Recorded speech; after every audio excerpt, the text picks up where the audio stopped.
दोहरा इम बीते के तक दिवस भीम चंद दुख पाए। पठे दूत गिर पतन टिग अपनो कष्ट बताए। वाहिगुरु जी का खालसा वाहिगुरु जी की फतेह। धन धन गुरुदेव जिस संग हर जपे, गुर कृपाल जब भय ताप गुण सब छपे। ऐसे करण कारण दीन दयाल भगत वत्सल अनाथ नाथ जगत गुरु श्री गुरु ग्रंथ साहिब जी दे पावन पवित्र चरण कमलों विच हाजरियां भर रहे गुरु स्वरूप गुरु खालसा साध संगत जीओ, धनता दे पात्र हो। वडभागी हर संगत पावै, भागहीन भरम चोटां खावै। के नेता प्रति तिलक जंजू दे राखे, तेग बहादुर सिमरिया घर नौन दे आवै धाए। सब थाई होए सहाय। ऐसे दीन दयाल सतगुरु नौवें पातशाह दे पवित्र इतिहासक स्थान ते जुड़ के कलगियां वाले बाजां वाले ताजां वाले स्वामी बख्शां दे मेहरां दे दाते श्री गुरु गोबिंद सिंह साहब जी महाराज जी दे पवित्र इतिहास की चल रही लड़ीवार कथा बहुत ही अदब सत्कार ते शरधा सहित आप जी सरवण कर रहे। ये वड्डे दियां वड्याइयां हन, संपूर्ण रूप विच कहण च नहीं आउणियां। जे आखिए कि कथन करके अंत पै जाएगा। ये सिख दी भावना है कि सतगुरु वड्डा कर सालाई है जिस विच वड्डियां वड्याइयां। पर जे सारी दुनिया मिल के आखे कि साहब जी वड्डे हन ते किसी दे कहण नाल उन्हां वड्डियां नहीं हो जाना। ते जे सारी दुनिया मिल के आखे जी छोटे ने ते किसी दे कहण नाल छोटा भी नहीं हो जाना। जो हन जो जैसे हन वैसे ही। कलगियां वाले पातशाह दियां वड्याइयां आपां सरवण कर रहे हैं। महाराज जी श्री आनंदपुर साहब विराजमान ने। साहबजादा बाबा अजीत सिंह जी बसी नगर के रहने वाले जावर खान को गिरफ्तार करके लियाए ने कलगीधर दे चरनां च। पंडित की पंडताणी उहदे हवाले की। जावर खान नूं जिउंदा धरती विच गड्ड के उहदे ते नेजेबाजी खेडी सिंघां ने गुरु साहब दे हुक्म की पालना करके और इस पापी नूं सोधा लाया। कलगीधर की वड्याई महाराज जी की शोभा पूरे विश्व भर में उजागर हुई कि सतगुरां ने जरवाणियां नूं सोधा लाया है। इसे तरह महाराज जी ने एक होर खेड बरताई। नवा घोड़ा बली घोड़ा उहदे ते सवार होए, सवारी की। महाराज सच्चे पातशाह जी ने दर्शाया कि दान दिता खालसे नूं भला। वो कथा आप जी ने पिछले प्रसंगां च सरवण की है। आओ बाजां वाले साहब दे चरनां विच अपना ध्यान केंद्रित करिए। कलगीधर स्वामी जी दे चरनां विच अपनी हाजरी लवाओ। समूह माई भाई अपनी रसना नूं पवित्र करो ते आखो जी सतनाम श्री वाहे गुरु साहिब जी। सतनाम श्री वाहे गुरु साहिब जी। दोहरा ਇਮ ਬੀਤੇ ਕੇ ਤਕ ਦਿਵਸ ਭੀਮ ਚੰਦ ਦੁਖ ਪਾਏ। ਇਸ ਪ੍ਰਕਾਰ ਨਾਲ ਜਦੋਂ ਆਨੰਦਪੁਰ ਸਾਹਿਬ ਚ ਮਹਾਰਾਜ ਜੀ ਨੂੰ ਵਸਦਿਆਂ ਕੁਝ ਦਿਨ ਬੀਤੇ ਨੇ, ਉਧਰ ਰਾਜਾ ਭੀਮ ਚੰਦ ਬੜਾ ਦੁਖੀ। ਹਾਲਾਂਕਿ ਕਲਗੀਧਰ ਪਾਤਸ਼ਾਹ ਤੇ ਮਹਾਰਾਜ ਜੀ ਦੇ ਖਾਲਸੇ ਨੇ ਕਿਸੇ ਨਾਲ ਕੋਈ ਵਧੀਕੀ ਨਹੀਂ ਕੀਤੀ, ਪਰ ਜੇ ਕੋਈ ਵਧੀਕੀ ਕਰਦਾ ਤਾਂ ਉਹਨੂੰ ਸਤਿਗੁਰੂ ਜੀ ਦੰਡ ਦਿੰਦੇ ਨੇ। ਭੀਮ ਚੰਦ ਇਸ ਗੱਲ ਤੋਂ ਦੁਖੀ ਹੈ ਕਿ ਮੇਰਾ ਰਾਜ ਹੈ, ਮੇਰੀ ਰਿਆਸਤ ਹੈ ਤੇ ਮੇਰਾ ਹੁਕਮ ਚੱਲਣਾ ਚਾਹੀਦਾ, ਔਰ ਬੜਾ ਡਾਢਾ ਦੁੱਖ ਮਨਾਉਂਦਾ। ਸਤਿਗੁਰਾਂ ਦਾ ਪ੍ਰਤਾਪ, ਮਹਾਰਾਜ ਜੀ ਦੀ ਵਡਿਆਈ ਜਿਹੜੀ ਹੈ ਉਹ ਇਹਨੂੰ ਪਾਉਂਦੀ ਨਹੀਂ, ਚੰਗੀ ਨਹੀਂ ਲੱਗਦੀ। ਮੀਂਹ ਪੈਂਦਾ ਨਾ ਜਦੋਂ, ਇਹ ਸਾਰੀ ਬਨਸਪਤੀ ਨੇ ਖੇੜੇ 'ਚ ਆ ਜਾਣਾ ਮੀਂਹ ਪੈਂਦਿਆਂ, ਪਰ ਇੱਕ ਜਵਾਸੇ ਦਾ ਬੂਟਾ ਹੁੰਦਾ, ਜਦੋਂ ਮੀਂਹ ਪੈਂਦਾ ਉਹ ਵਿਚਾਰਾ ਸੜ ਕੇ ਸੁਆਹ ਹੋ ਜਾਂਦਾ। ਬਾਕੀ ਸਾਰੀ ਬਨਸਪਤੀ ਖੇੜੇ 'ਚ ਆਉਂਦੀ ਹੈ ਮੀਂਹ ਪੈਂਦਿਆਂ, ਪਰ ਜਵਾਸੇ ਦਾ ਬੂਟਾ ਸੜ ਜਾਂਦਾ। ਸੂਰਜ ਚੜ੍ਹਦਾ ਜਦੋਂ ਕਮਲ ਦੇ ਫੁੱਲ ਖਿੜ ਜਾਂਦੇ ਆ, ਲੋਕ ਖੁਸ਼ ਹੋ ਜਾਂਦੇ ਆ ਵੀ ਸੂਰਜ ਉਦੇ ਹੋਇਆ, ਪਰ ਉੱਲੂਆਂ ਨੂੰ ਪਿੱਟਣਾ ਪੈ ਜਾਂਦਾ, ਉਹਨਾਂ ਨੂੰ ਦਿਸਣਾ ਬੰਦ ਹੋ ਜਾਂਦਾ। ਇਹ ਭੀਮ ਚੰਦ ਇਨ ਬਿਨ ਉਸੇ ਨਿਸਾਚਰ ਜੀਵਾਂ ਦੇ ਤੁੱਲ ਹੈ ਕਿ ਸਤਿਗੁਰਾਂ ਦੀ ਵਡਿਆਈ, ਮਹਾਰਾਜ ਜੀ ਦਾ ਪ੍ਰਤਾਪ ਇਸ ਪਾਪੀ ਨੂੰ ਚੰਗਾ ਨਹੀਂ ਲੱਗਦਾ। ਗੁਰਦੇਵ ਦੀ ਸੋਭਾ ਇਹਨੂੰ ਚੰਗੀ ਨਹੀਂ ਲੱਗਦੀ। ਪਠੇ ਦੂਤ ਗਿਰ ਪਤਨ ਠਿਗ ਆਪਨੋ ਕਸ਼ਟ ਬਤਾਏ। ਭੀਮ ਚੰਦ ਕਹਿਲੂਰੀ ਨੇ ਆਪਣੇ ਦੂਤ ਭੇਜੇ ਬਾਕੀ ਦੇ ਪਹਾੜੀ ਰਾਜਿਆਂ ਕੋਲ, ਉਹਨਾਂ ਨੂੰ ਸੱਦਾ ਦੇਣ ਲਈ ਵੀ ਮੀਟਿੰਗ ਕਰਨੀ ਹੈ, ਆਪਾਂ ਸਾਰੇ ਰਾਜਿਆਂ ਨੇ ਇਕੱਠੇ ਹੋ ਕੇ ਸਲਾਹ ਕਰਨੀ ਹੈ। ਉਹਦੇ ਲਈ ਉਹਨਾਂ ਨੂੰ ਸੱਦਾ ਦੇਣ ਲਈ, ਬੁਲਾਉਣ ਲਈ, ਮੀਟਿੰਗ ਕਰਨ ਲਈ ਆਪਣੇ ਦੂਤ ਭੇਜੇ ਹਨ, ਔਰ ਆਪਣਾ ਕਸ਼ਟ ਉਹਨਾਂ ਨੂੰ ਦੱਸਿਆ। ਚੌਪਈ ਸ਼੍ਰੀ ਗੁਰੂ ਗੋਬਿੰਦ ਸਿੰਘ ਉਧਾਰਾ। ਸ਼੍ਰੀ ਗੁਰੂ ਗੋਬਿੰਦ ਸਿੰਘ ਸਾਹਿਬ ਜੀ ਮਹਾਰਾਜ ਜੋ ਬੜੇ ਉਦਾਰ ਹਨ। ਉਦਾਰ ਕਹਿੰਦੇ ਜਿਨ੍ਹਾਂ ਦੇ ਹਿਰਦੇ 'ਚ ਕਿਸੇ ਪ੍ਰਕਾਰ ਦੀ ਕੰਜੂਸੀ ਨਹੀਂ ਹੈ, ਕਿਤਨੇ ਉਦਾਰ। ਸਤਿਗੁਰਾਂ ਦੀ ਉਦਾਰਤਾ ਕਿੰਨੀ ਵੱਡੀ ਹੈ ਕਿ ਲੱਖਾਂ ਰੁਪਈਆ ਉਹਨਾਂ ਵੇਲਿਆਂ ਵਿੱਚ, ਕਰੋੜਾਂ ਰੁਪਈਆ ਮਹਾਰਾਜ ਜੀ ਸਤਲੁਜ ਦਰਿਆ ਦੀ ਭੇਟ ਕਰ ਦਿੰਦੇ ਆ। ਵੱਡੇ ਵੱਡੇ ਕਵੀਆਂ ਨੂੰ 60-60 ਹਜ਼ਾਰ, 80-80 ਹਜ਼ਾਰ ਰੁਪਈਆ ਦੇ ਕੇ ਉਹਨਾਂ ਦਾ ਸਤਿਕਾਰ ਕਰਦੇ, ਉਹਨਾਂ ਕੋਲੋਂ ਬਹੁਤ ਸਾਰੇ ਗ੍ਰੰਥਾਂ ਦਾ ਅਨੁਵਾਦ ਕਰਾਉਂਦੇ। ਸੂਰਮਿਆਂ ਨੂੰ, ਮਹਾਰਾਜ ਯੋਧਿਆਂ ਨੂੰ ਖੁੱਲੇ ਗੱਫੇ ਮਾਇਆ ਦੇ ਵਰਤਾਉਂਦੇ, ਚੰਗੇ ਚੰਗੇ ਘੋੜੇ, ਵਧੀਆ ਵਧੀਆ ਹਥਿਆਰ। ਤੋ ਸਤਿਗੁਰਾਂ ਦੀ ਉਦਾਰਤਾ ਦਾ ਕੋਈ ਅੰਤ ਨਹੀਂ ਹੈ। ਇਹ ਤਾਂ ਬਾਹਰੀ ਪਦਾਰਥ ਨੇ। ਅਧਿਆਤਮਿਕ ਤੌਰ ਤੇ ਸਤਿਗੁਰੂ ਜੀ ਕਿੰਨੀਆਂ ਦਾਤਾਂ ਦੇ ਕੇ ਨਿਵਾਜਦੇ ਨੇ ਆਪਣੇ ਸੇਵਕਾਂ ਨੂੰ, ਉਸ ਉਦਾਰਤਾ ਦਾ ਅੰਤ ਨਹੀਂ। ਨਿਤ ਚਾਹਤ ਸੰਗਰਾਮ ਅਪਾਰਾ। ਭੀਮ ਚੰਦ ਤੇ ਬਾਕੀ ਰਾਜੇ ਗੱਲਾਂ ਕਰਦੇ ਨੇ ਕਿ ਗੁਰੂ ਗੋਬਿੰਦ ਸਿੰਘ ਸਾਹਿਬ ਜੀ ਤਾਂ ਨਿਤ ਜੰਗ ਲੜਨਾ ਚਾਹੁੰਦੇ ਆ। ਮਹਾਰਾਜ ਜੀ ਵਾਕਈ ਨਿਤ ਜੰਗ ਆਉਂਦੇ, ਪਰ ਸਾਹਿਬ ਦਾ ਨਿਤ ਦਾ ਜਿਹੜਾ ਜੰਗ ਹੈ ਉਹ ਜੰਗ ਹੈ ਧਰਮ ਯੁੱਧ, ਜੁਰਵਾਣਿਆਂ ਦੇ ਖਿਲਾਫ।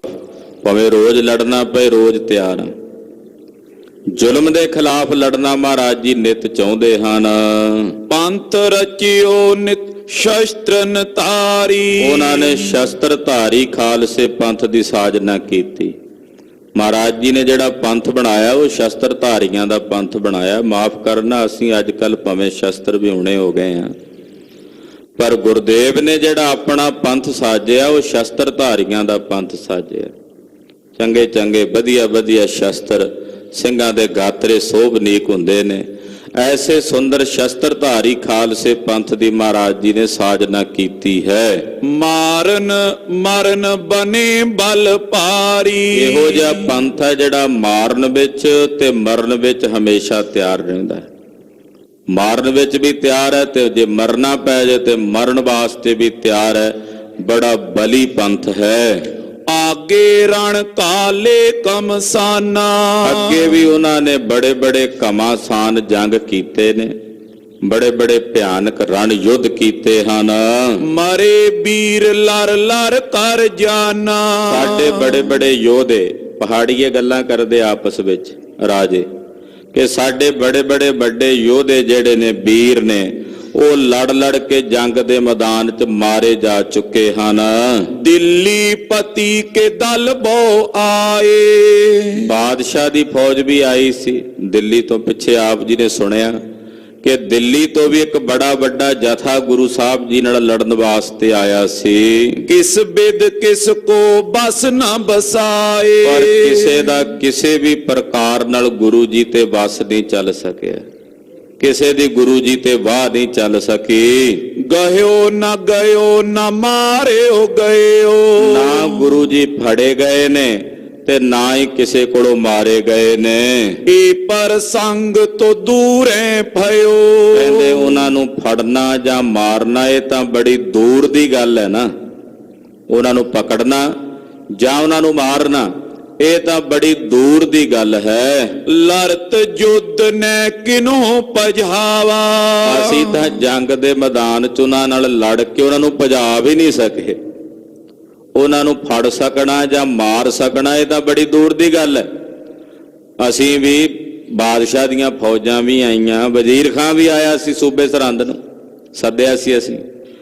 ਉਹ ਗੁਰੂ ਜੀ ਨੂੰ ਮਾਰ ਕੇ ਭਜਾ ਵੀ ਨਹੀਂ ਸਕੇ, ਉਹਨਾਂ ਨੂੰ ਲੜ ਕੇ। ਮਾਰਨਾ ਤੇ ਫੜਨਾ ਕਿਤੇ ਰਿਹਾ।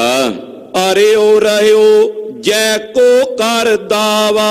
ਅੜੇ ਰਹੇ ਜੰਗ ਦੇ ਮੈਦਾਨ 'ਚ ਜਿੱਤ ਦਾ ਦਾਵਾ ਕਰਕੇ। ਇਤਿਆਦਿਕ ਲਿਖ ਸਕਲ ਹਕਾਰੇ। ਇਹ ਤਾਂ ਭੀਮ ਚੰਦ ਨੇ ਚਿੱਠੀਆਂ ਲਿਖ ਕੇ ਦੂਤਾਂ ਨੂੰ ਦਿੱਤੀਆਂ ਤੇ ਸਾਰੇ ਪਹਾੜੀ ਰਾਜਿਆਂ ਨੂੰ ਨਿਉਂਦਾ ਦੇ ਕੇ ਆਪਣੇ ਕੋਲ ਸੱਦਿਆ, ਬੁਲਾਇਆ। ਪੱਠੇ ਪੱਤਰ ਪੱਟ ਹੋਏ ਨ੍ਰਿਪ ਤਿਆਰੇ। ਜਿੰਨੇ ਰਾਜੇ ਸਨ ਉਹਨਾਂ ਕੋਲ ਜਦੋਂ ਭੀਮ ਚੰਦ ਦੀਆਂ ਚਿੱਠੀਆਂ ਪਹੁੰਚੀਆਂ, ਉਹ ਚਿੱਠੀਆਂ ਪੜ੍ਹ ਕੇ ਉਸੇ ਵੇਲੇ ਜਿੰਨੇ ਰਾਜੇ ਸਨ ਤਿਆਰ ਹੋਏ। ਮਿੱਤਰ ਕੇ ਛਤਰ ਕੇ ਸਮ ਗੁਰ ਸਾਥ। ਜਿਹੜੇ ਕੁਝ ਰਾਜੇ ਗੁਰੂ ਸਾਹਿਬ ਨਾਲ ਮਿੱਤਰਾਨਾ ਸੁਭਾਅ ਰੱਖਦੇ ਸੀ, ਜਿਵੇਂ ਕਿ ਨਾਣ ਦਾ ਰਾਜਾ ਸੀ, ਇਸੇ ਤਰ੍ਹਾਂ ਮੰਡੀ ਦਾ ਰਾਜਾ ਸੀ। ਕੁਝ ਰਾਜੇ ਗੁਰੂ ਸਾਹਿਬ ਦੇ ਸ਼ਰਧਾਲੂ ਵੀ ਸਨ, ਪਰ ਉਹਨਾਂ ਦੀ ਉਦੋਂ ਬੇਵਸੀ ਹੋ ਜਾਂਦੀ ਸੀ ਜਦੋਂ ਸਾਰੇ ਰਾਜੇ ਇੱਕ ਪਾਸੇ ਹੁੰਦੇ ਸੀ ਤੇ ਉਹਨਾਂ ਨੂੰ ਵੀ ਉੱਥੇ ਜਾਣਾ ਪੈਂਦਾ ਸੀ। ਦੁਸ਼ਮਣ ਵੀ ਨੇ ਮਹਾਰਾਜ ਜੀ ਦੇ ਤੇ ਮਿੱਤਰ ਵੀ ਨੇ।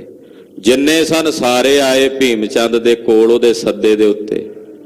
ਇਹ ਭੀਮ ਚੰਦ, ਇਹਨਾਂ ਨੇ ਕਿੱਥੇ ਰਾਜ ਪ੍ਰਾਪਤ ਕਰਨਾ ਸੀ। ਇਹਨਾਂ ਨੂੰ ਤਾਂ ਸਿਰ ਭਰਨੇ ਹੋ ਕੇ ਕਲਗੀਧਰ ਦੇ ਚਰਨਾਂ 'ਚ ਬੈਠਣਾ ਬਣਦਾ ਸੀ। ਜੇ ਸ੍ਰੀ ਗੁਰੂ ਹਰਗੋਬਿੰਦ ਸਾਹਿਬ ਇਹਨਾਂ ਦੇ ਵਡੇਰਿਆਂ ਨੂੰ, ਇਹਦਾ ਵਡੇਰਾ ਸੀ ਤਾਰਾ ਚੰਦ, ਉਹਨੂੰ ਗਵਾਲੀਅਰ ਦੇ ਕਿਲੇ 'ਚੋਂ ਨਾ ਛਡਾਉਂਦੇ ਤੇ ਕਾਹਦਾ ਰਾਜ ਮਿਲਣਾ ਸੀ ਇਹਨਾਂ ਨੂੰ। ਛੇਵੇਂ ਪਾਤਸ਼ਾਹ ਦੀ ਬਖਸ਼ਿਸ਼ ਕਰਕੇ ਸੀ ਰਾਜ, ਪਰ ਇਹੋ ਅਕਿਰਤ ਘਣ ਲੋਕ ਨੇ ਨਾ। ਅਕਿਰਤ ਘਣਤਾ ਦਾ ਇੱਕ ਬੜਾ ਵੱਡਾ ਔਗਣ ਭਾਰਤ ਖੰਡ ਦੇ ਲੋਕਾਂ ਦੇ ਅੰਦਰ ਹੈ।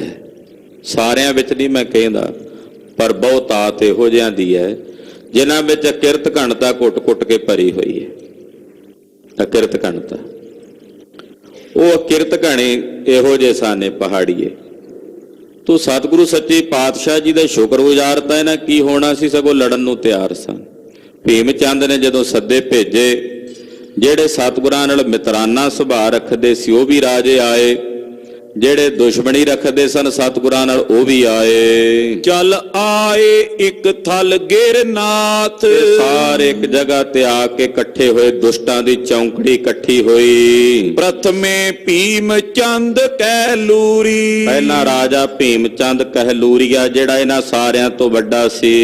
ਭੂਪ ਚੰਦ ਸੈਲਪ ਹੰਡੂਰੀ। ਦੂਜਾ ਰਾਜਾ ਭੂਪ ਚੰਦ ਹੰਡੂਰੀਆ ਹੈ। ਆਏ ਚੰਬੇਲ ਫਤਿਹਪੁਰ ਵਾਰੋ। ਰਾਜਾ ਚੰਬੇਲੀ ਆਇਆ ਹੈ, ਰਾਜਾ ਚੰਬਾ ਆਇਆ ਹੈ, ਇਸੇ ਤਰ੍ਹਾਂ ਰਾਜਾ ਫਤਿਹਪੁਰ ਵਾਲਾ ਵੀ ਆਇਆ ਹੈ। ਨਾਮ ਵਜ਼ੀਰ ਸਿੰਘ ਬਲ ਪਾਰੋ। ਫਤਿਹਪੁਰ ਦਾ ਜਿਹੜਾ ਰਾਜਾ, ਇਹਦਾ ਨਾਮ ਵਜ਼ੀਰ ਸਿੰਘ ਹੈ, ਬੜਾ ਬਲੀ ਰਾਜਾ ਹੈ। ਦੇਵ ਸ਼ਰਨ ਨਾਹਣ ਕੋ ਰਾਜਾ। ਨਾਹਣ ਦਾ ਜਿਹੜਾ ਰਾਜਾ ਸੀ ਉਹ ਦੇਵ ਸ਼ਰਨ ਸੀ। ਜਿਹੜਾ ਵੱਡਾ ਰਾਜਾ ਸੀ ਉਹ ਸ਼ਾਇਦ ਚਲਾਣੇ ਕਰ ਗਿਆ ਹੋਵੇ ਉਦੋਂ ਦੁਬਾਰਾ, ਜਦੋਂ ਤੋ ਰਾਜਾ ਦੇਵ ਸ਼ਰਨ ਜਿਹੜਾ ਸੀ ਉਹ ਚੱਲ ਕੇ ਆਇਆ। ਲੇ ਕਰ ਸੰਗ ਸਿਪਾਹਾ ਸਮਾਜਾ। ਇਹ ਜਿਹੜਾ ਨਾਹਣ ਦਾ ਰਾਜਾ ਹੈ ਗੁਰੂ ਸਾਹਿਬ ਜੀ ਦਾ ਬੜਾ ਵਫਾਦਾਰ ਰਿਹਾ। ਨਾਹਣ ਦੇ ਜਿਹੜੇ ਰਾਜੇ ਸਨ, ਮੇਦਨੀ ਪ੍ਰਕਾਸ਼ ਮਹਾਰਾਜ ਜੀ ਦਾ ਸ਼ਰਧਾਲੂ ਸੀ। ਪੌਂਟਾ ਸਾਹਿਬ ਮਹਾਰਾਜ ਜੀ ਨੇ ਜਾ ਕੇ ਇਸੇ ਦੀ ਰਿਆਸਤ ਵਿੱਚ ਚਰਨ ਪਾਏ। ਕਥਾ ਆਉਂਦੀ ਹੈ ਇਤਿਹਾਸ ਵਿੱਚ ਕਿ ਜਦੋਂ ਸਤਿਗੁਰੂ ਜੀ ਨੇ ਆਨੰਦਪੁਰ ਸਾਹਿਬ ਛੱਡਿਆ ਤੇ ਦੁਸ਼ਮਣਾਂ ਦਾ ਘੇਰਾਬੰਦੀ ਸੀ, ਤੇ ਗੁਲਾਬ ਸਿੰਘ ਤੇ ਸ਼ਾਮ ਸਿੰਘ ਇਹ ਮਹਾਰਾਜ ਜੀ ਦੇ ਸੰਬੰਧੀ ਸਨ, ਬਾਬੇ ਸੂਰਜਮਲ ਦੇ ਪੋਤਰੇ ਸੀ। ਇਹਨਾਂ ਨੂੰ ਸਤਿਗੁਰਾਂ ਨੇ ਹੁਕਮ ਕੀਤੇ, ਕਹਿਣ ਲੱਗੇ ਮਹਾਰਾਜ ਅਸੀਂ ਕਿੱਥੇ ਜਾਵਾਂਗੇ ਹੁਣ, ਕਿ ਸਾਨੂੰ ਤਾਂ ਇਹ ਤੰਗ ਕਰਨਗੇ। ਤੋ ਗੁਰਦੇਵ ਨੇ ਬਚਨ ਕੀਤਾ ਸੀ ਵੀ ਤੁਸੀਂ ਨਾਹਣ ਚਲੇ ਜਾਓ, ਸਾਡਾ ਉਹ ਸ਼ਰਧਾਲੂ ਰਾਜ ਹੈ, ਤੇ ਉੱਥੇ ਰਹੋ। ਤੇ ਨਾਹਣ ਦੇ ਰਾਜੇ ਨੇ ਇਹਨਾਂ ਨੂੰ 2-3 ਪਿੰਡ ਜਗੀਰ ਵਜੋਂ ਦਿੱਤੇ ਸੀ, ਉੱਥੇ ਕਾਫੀ ਸਮਾਂ ਰਹੇ। ਬਾਅਦ ਵਿੱਚ ਜਦੋਂ ਸ਼ਾਂਤੀ ਹੋ ਗਈ, ਇਹ ਵਾਪਸ ਆਨੰਦਪੁਰ ਸਾਹਿਬ ਆਏ ਸਨ। ਤੋ ਨਾਹਣ ਦਾ ਰਾਜਾ ਉਸ ਵੇਲੇ ਜਿਹਦਾ ਨਾਂ ਦੱਸ ਰਹੇ ਨੇ ਭਾਈ ਸਾਹਿਬ, ਦੇਵ ਸ਼ਰਨ ਇਹਦਾ ਨਾਂ ਹੈ। ਇਹ ਵੀ ਰਾਜੇ ਭੀਮ ਚੰਦ ਦੇ ਸੱਦੇ ਤੇ ਆਉਣਾ ਪੈਣਾ ਸੀ, ਮਜਬੂਰੀ ਸੀ ਉਹਦੀ। ਜਦੋਂ ਸਾਰੇ ਰਾਜੇ ਆ ਰਹੇ ਨੇ ਤੇ ਇਹ ਵੀ ਚੱਲ ਕੇ ਆਇਆ। ਦੇਖਾ ਦੇਖੀ ਬਹੁ ਚੱਲ ਆਏ। ਬਹੁਤ ਸਾਰੇ ਰਾਜੇ ਵੇਖਾ ਵੇਖੀ, ਜਿਨ੍ਹਾਂ ਨੂੰ ਸੱਦਿਆ ਉਹ ਤਾਂ ਆਏ, ਜਿਹਨਾਂ ਨੂੰ ਨਹੀਂ ਬੁਲਾਇਆ ਉਹ ਵੀ ਆ ਗਏ। ਆਖਿਆ ਸਾਰੇ ਚੱਲੇ ਨੇ, ਆਪਾਂ ਵੀ ਚੱਲੀਏ। ਜਿਹੜੇ ਛੋਟੀਆਂ ਰਿਆਸਤਾਂ ਦੇ ਰਾਜੇ ਸੀ ਉਹ ਵੀ ਵੇਖਾ ਵੇਖੀ ਪਹੁੰਚੇ ਹਨ।